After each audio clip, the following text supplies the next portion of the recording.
Well, Danny Garcia has walked more than 26,000 miles across 6 continents, praying for children and world peace. Danny and his wife Jackie join us now from Rockledge, Florida, to talk about Global Walk and their new book, Marines Don't Cry. Thank you so much for joining us. Good morning. How are you doing? I'm doing fine. 26,000 miles. I am in awe. And I did get to read the book because this all started, you have to take our viewers back to 1996. It started with 50 miles, a one walk. You wanted to do that in one day. Tell us about that first walk, how this all started. Well, I went through, sometimes you go through tragedies in life, and that's what I was going through at that moment. I lost it. And I didn't care about living and all that. And I just gave up everything. And I just got to San Francisco from San Diego, and I started to walk. I didn't know at that time that I was dealing with PTSD from, being in Vietnam. So I was going through a lot of different issues in my mind. And I just called out to God, and I just told him, I said, you're the giver of life. If you want me to live, then you're going to have to give me life, because I feel like a dead man. And so I took the first step walking from San Francisco, right from Planet Hollywood. No money. I think I had $48 in my pocket, and just started walking. And I walked about 50 miles that first day in the rain. It rained the whole day. I was soaking wet. And I ended up in a place called Half Moon Bay. And I looked in my pocket to see how much money I had for a hotel, and I realized I didn't have anything. And I talked to the general manager, and I told him my situation, and he ended up comping the room and said, you can stay as long as you want to. Somebody had called Marines in San Diego and told them about I had almost got hit by cars and needed help. And so the Marines called me at the hotel, and they said, don't go anywhere, we're coming. And that was the beginning.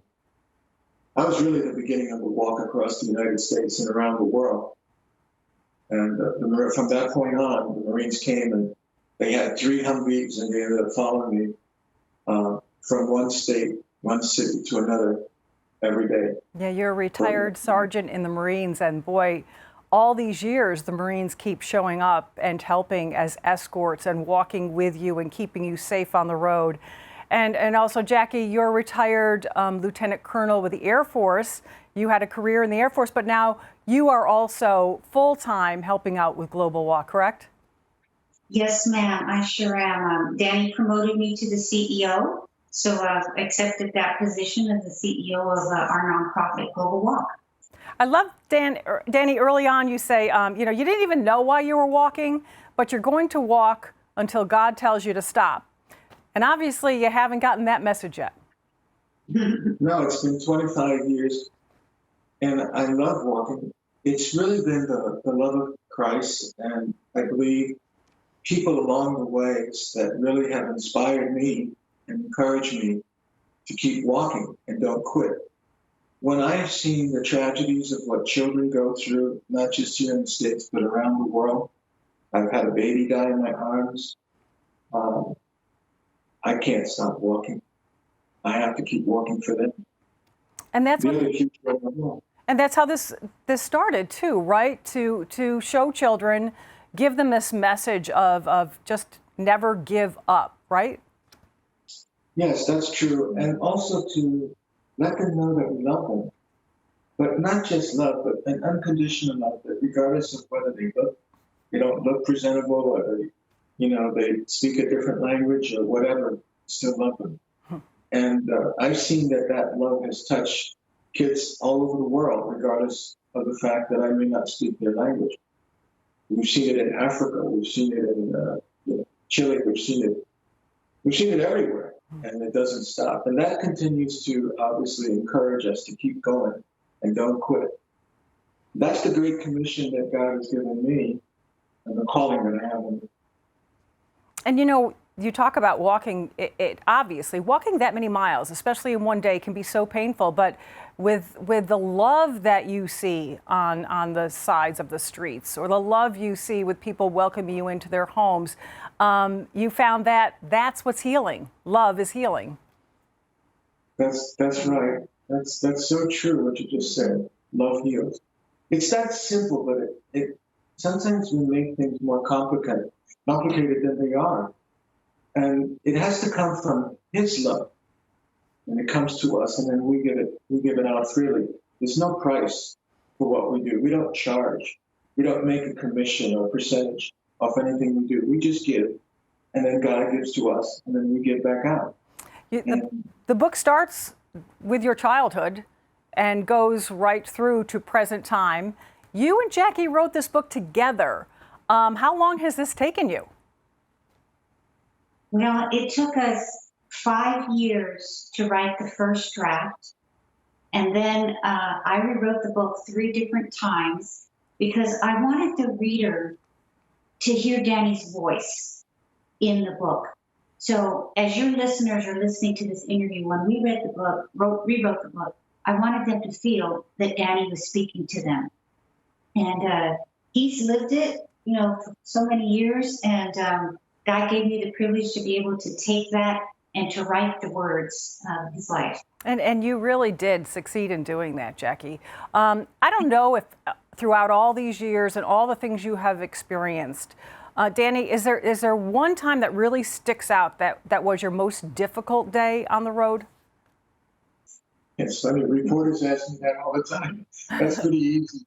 I was in Jordan. I did a walk from Jordan to Iraq because a boy was dying. He needed a new heart. And I walked for different kinds of causes. And so when I got through Israel, they said, don't go any further because it's dangerous in the Palestinian areas. And I said, no, I got to go. And so I went, and Arafat's people had presented me with an award, a medal. And then I went on to a place called Rafah from Gaza.